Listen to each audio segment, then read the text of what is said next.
okay okay now अर्को कुरा के गर्न सक्छ होला फर्स्ट भयो फर्स्ट के थियो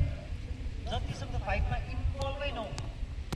जतिसक्दो त्यो जग्गादेखि चाहिँ बाहिर नै जानु चाहिँ राम्रो तर जस्ट रिमेम्बर केटाहरूलाई पनि कोही बेला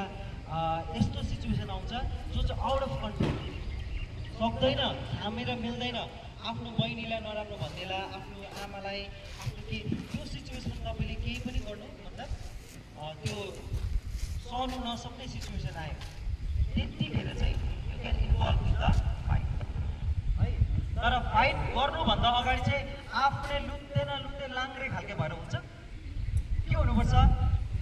आफै स्ट्रङ हुनुपर्छ आई विल नट से तपाईँको मसल हुनुपर्छ नो मसल नभएको मान्छे पनि बलियो हुन्छ याद छ देखेको तपाईँले बलियो हुन्छ कि हुँदैन बट त्यो बलियो हुनुको लागि चाहिँ क्यालिस्थेनिक्स वर्कआउट गर्नुपर्छ क्यालिस्थेनिक्स भने के हो भन्नुहोस् त जिमको डम्बल पर्दैन no need of that the only thing is military workout याद छ तपाईँलाई मिलिट्री वर्कआउट के हुन्छ calisthenics have you heard about the calisthenics workout calisthenics भनेको विदाउट वेट पुल अप्स गर्नु सक्छ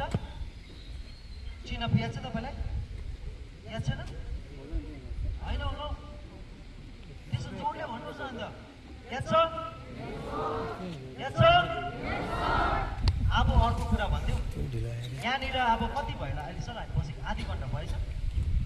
आधी घन्टा पनि भएको छैन होइन